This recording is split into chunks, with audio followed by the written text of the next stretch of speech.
بسم اللہ الرحمن الرحیم شروع اللہ کے نام سے جو بڑا مہربان نہایت رحم والا ہے۔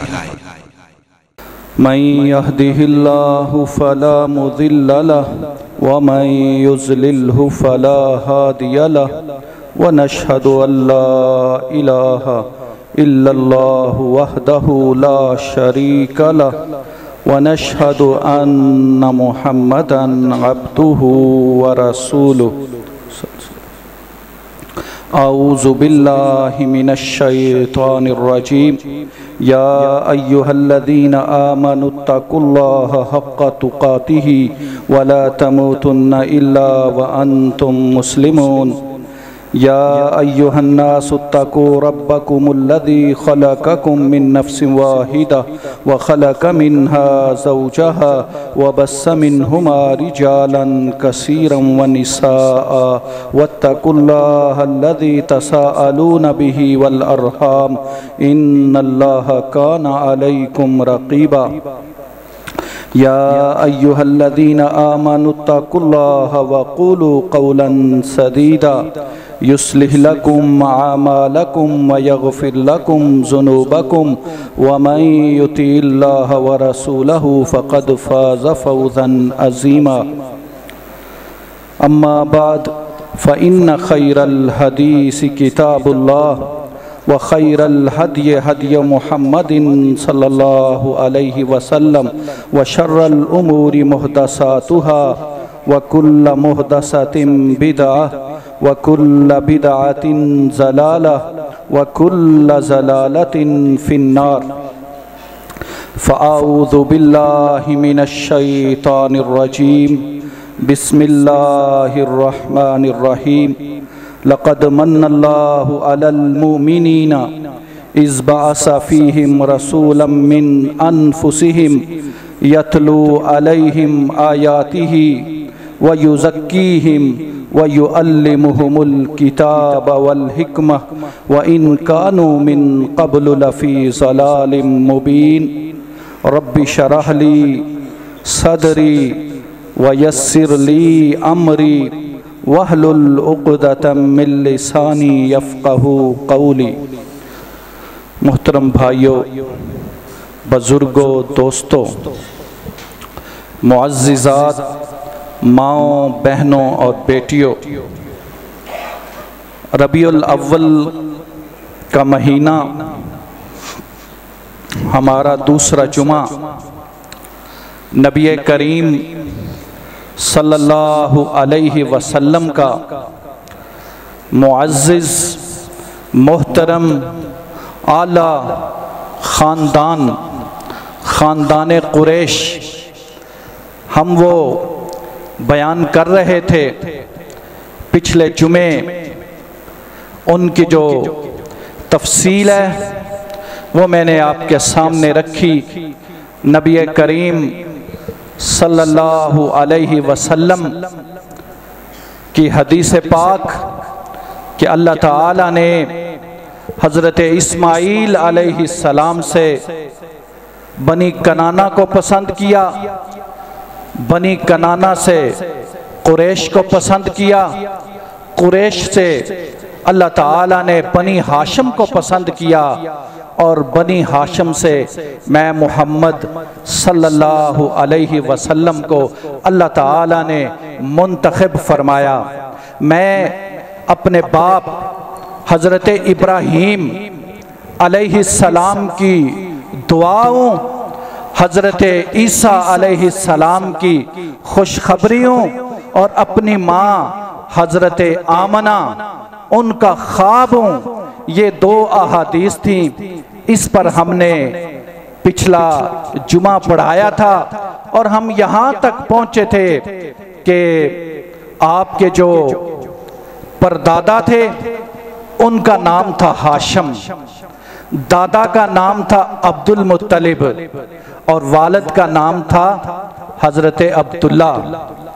ہاشم، عبد المطلب، حضرت عبداللہ، ویسے تو قریش کے 10 قبائل تھے، جس کا میں نے آپ کے سامنے تذکرہ کیا، لیکن ان میں سے ایک قبیلہ ہے بنی ہاشم، جس کو اللہ تعالیٰ نے منتخب کیا ہے، اور ان کے ذمہ کام تھا سکایا کا، ویلفیئر کا، کھانے پلانے کا، لوگوں کا خیال کرنے کا۔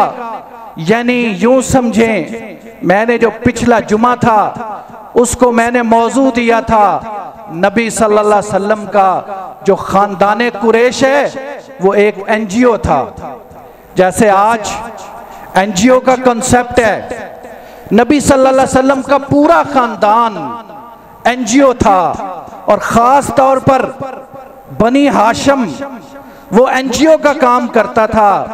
جیسے آج بھی این جی اوز کی ضرورت ہے، سیلاب ہے ہمارے ملک میں، تباہی ہے، لوگ گھروں سے بے گھر ہیں، کھانے کو کچھ نہیں ہے، پہننے کو کچھ نہیں ہے، سردی کا موسم آ رہا ہے، بیماریاں بڑھتی جا رہی ہیں، تو اس صورت میں این جی اوز کا کام بڑھ جاتا ہے۔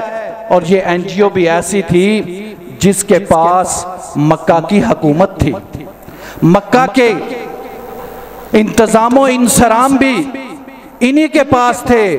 نو ڈاؤٹ جو سپہ سالاری ہے، جھنڈا اٹھانے والا کام ہے، لڑنے والا کام ہے، وہ بنو امیہ کے پاس تھا، لیکن اس کے اندر جو خدمت کرنی ہے، جو باہر سے لوگ آ رہے ہیں، حاجی آ رہے ہیں، ان کا انتظام و انصرام، ان کو ٹھہرانا، ان کو کھانا کھلانا، پانی پلانا، وہ سارا انہی کے ذمہ تھا۔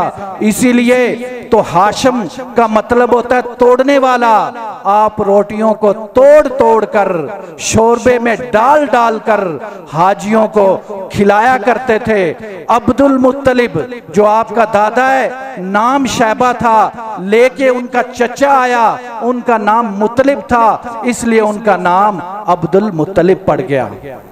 عبد المطلب کے 10 بیٹے تھے، کسی کا نام زبیر ہے، کسی کا نام حارث ہے، کسی کا نام ابو طالب ہے، کسی کا نام حمزہ ہے، کسی کا نام ابو لہب ہے، کسی کا نام عباس ہے، کسی کا نام عبد الکعبہ ہے، کسی کا نام حجل ہے، ایک بیٹا ہے جس کا نام عبداللہ ہے۔ عبداللہ سب سے خوبصورت، سب سے حسین، اور آپ کے دادا عبد المطلب نے نا ایک منت مانی ہوئی تھی۔ منت کیا تھی؟ انہوں نے کہا جب میرے 10 بیٹے ہو جائیں گے نا، اس وقت یہ عرب میں رواج تھا کہ 10 بیٹے ہو جائیں نا تو پھر وہ لڑنے کے قابل ہو جاتا ہے، قبائلی نظام تھا۔ جیسے آج کل ہمارے کے پی کے میں، افغانستان میں، بلوچستان میں قبائلی نظام ہے، لڑائیاں ہوتی ہیں، اولاد پر فخر کیا جاتا ہے، اور اس دور میں بھی یہی تھا۔ جب 10 بیٹے ہو جاتے تھے وہ کہتے تھے اب یہ لڑنے کے قابل ہو گیا ہے، تو باپ عبد المطلب نے یہ منت مانی ہوئی ہے۔ 6 انہوں نے شادیاں کی ہیں، 10 بیٹے ہوئے ہیں، 6 بیٹیاں ہوئی ہیں، تو انہوں نے منت مانی ہوئی ہے کہ جب 10 بیٹے ہو جائیں گے تو ایک بیٹے کو ذبح کیا جائے گا۔ اب جب 10 بیٹے ہو گئے، اپنی اولاد کو کہا کہ میں نے تو ذبح کرنا ہے، قرآ نکالا گیا، ہر دفعہ قرآ حضرت عبداللہ کے نام۔ اب حضرت عبداللہ سب سے زیادہ خوبصورت ہیں، ان کا جو سگا بھائی ہے ابو طالب، آپ کو میں نے بتایا تھا یہ 3 سگے بھائی ہیں ایک ماں سے، ابو طالب، زبیر اور عبداللہ۔ تو ابو طالب کہنے لگے نہیں نہیں نہیں، یہ کام میں نے نہیں کرنے دینا، اپنے بھائی عبداللہ کو میں نے ذبح نہیں ہونے دینا۔ باپ نے کہا میں نے تو منت مانی ہوئی ہے تو میں اب کیا کروں؟ تو انہیں مشورہ دیا گیا آپ کہیں جائیں، وہاں ان سے بات کریں، آپ کو اس کا کوئی ایک وے دیں گے، فیس سیونگ ہو جائے گی آپ کی، کچھ وہ طریقہ بتائیں گے، اس کے مطابق آپ یہ کام کریں۔ تو فیصلہ یہ ہوا، فیس سیونگ یہ ہوئی کہ آپ اس طرح کریں ایک پلڑے میں 10 اونٹ رکھیں، دوسرے پلڑے میں عبداللہ کا نام رکھیں، تو پھر وہ نکالیں، جس کا نام آئے، اگر عبداللہ کا نام آئے 10 اونٹ بڑھاتے جائیں، جب تک کہ اونٹ پہ وہ کرہ نہ نکل آئے۔ 10 اونٹ ڈالے گئے، پھر عبداللہ کا نام، 20 اونٹ، پھر عبداللہ کا نام، 30 اونٹ، پھر عبداللہ کا نام، 40 اونٹ، پھر عبداللہ کا نام، 50 اونٹ، پھر عبداللہ کا نام، 60 اونٹ، پھر عبداللہ کا نام، 70 اونٹ، پھر عبداللہ کا نام، 80 اونٹ، پھر عبداللہ کا نام، 90 اونٹ، پھر عبداللہ کا نام۔ جب 100 اونٹ مکمل ہو گئے نا، پھر اونٹوں کا نام نکلا۔ تو فیصلہ یہ ہوا 100 اونٹ ذبح کیے جائیں گے عبداللہ کے بدلے میں، اور وہ 100 اونٹ دیت کے طور پر دیے گئے، اور وہ 100 اونٹ دیت اللہ تعالیٰ کو اتنی پسند آئی، اسلام میں بھی دیت 100 اونٹ ہے۔ کوئی کسی کا قتل کر دینا تو بدلہ قتل کرنا، لیکن لواحقین دیت لے سکتے ہیں، تو 100 اونٹ دیت وہ اسی وقت کی چل رہی ہے۔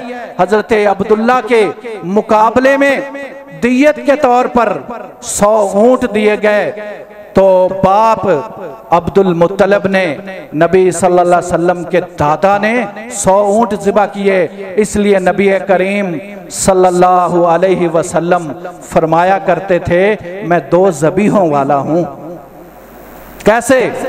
پہلا ذبیح حضرت اسماعیل علیہ السلام، آپ انہی کی نسل میں سے ہیں نا، سارے انبیاء حضرت اسحاق علیہ السلام کی نسل سے آئے، صرف نبی کریم صلی اللہ علیہ وسلم حضرت اسماعیل علیہ السلام کی نسل سے آئے۔ حضرت اسماعیل کو بھی باپ حضرت ابراہیم علیہ السلام کو خواب آیا تھا کہ وہ ذبح کر رہے ہیں، بیٹے کو انہوں نے کہا میں ذبح کر رہا ہوں، بیٹا ذبح ہونے کے لیے تیار ہو گیا، باپ نے بیٹے کو لٹا لیا، چھری بھی تیار تھی، باپ بھی ذبح کرنا چاہتا تھا، بیٹا بھی ذبح ہونا چاہتا تھا۔ فلما اسلما وتلہ للجبین، باپ نے تو بیٹے کو لٹا لیا تھا، سب کچھ تیاری تھی، لیکن اللہ تعالیٰ نے اس وقت بھی وہ ذبح نہیں ہونے دیا۔ جنت سے مینڈا بھیجا گیا، وہ ذبح ہو گیا، جس کی اب بدلے میں ہم قربانی کرتے ہیں۔ تو اس لیے نبی کریم صلی اللہ علیہ وسلم نے فرمایا، میں 2 ذبیحوں والا ہوں۔ جو آپ کے جو نسل جہاں سے سٹارٹ ہوئی وہ بھی ذبح ہونے والے تھے، لیکن اللہ تعالیٰ نے بچا لیا۔ جو آپ کے باپ تھے عبداللہ، وہ بھی ذبح ہونے والے تھے، لیکن وہاں بھی اللہ تعالیٰ نے بچا لیا۔ تو حضرت عبداللہ نبی صلی اللہ علیہ وسلم کے والد ہیں۔ آپ کی شادی ہوتی ہے، بنو زہرہ قبیلہ ہے۔ بنو زہرہ قبیلہ بھی بہت ہی معزز قبیلہ ہے۔ میں نے آپ کو بتایا تھا حضرت عبد الرحمن بن عوف اور حضرت سعد بن وقاص، یہ دونوں عشرہ مبشرہ صحابی ہیں، ان کا یہ قبیلہ ہے۔ سعد بن جو حضرت سعد ہیں، وہ میں نے آپ کو بتایا تھا عشرہ مبشرہ صحابی ہیں، اور یہ وہ صحابی ہیں جن کے بارے میں نبی کریم صلی اللہ علیہ وسلم نے کہا تھا، سعد تجھ پہ میرے ماں باپ قربان ہو۔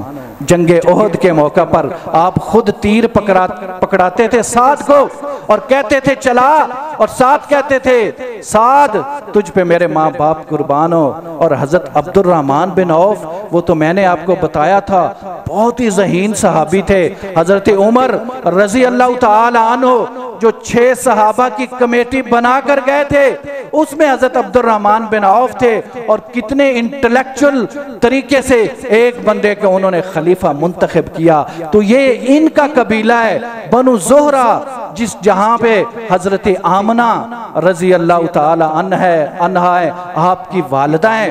تو یہ شادی ہوتی ہے حضرت عبداللہ کی اور حضرت آمنہ کی، بیٹا اس میں سے جو ہے وہ پیدا ہوتے ہیں۔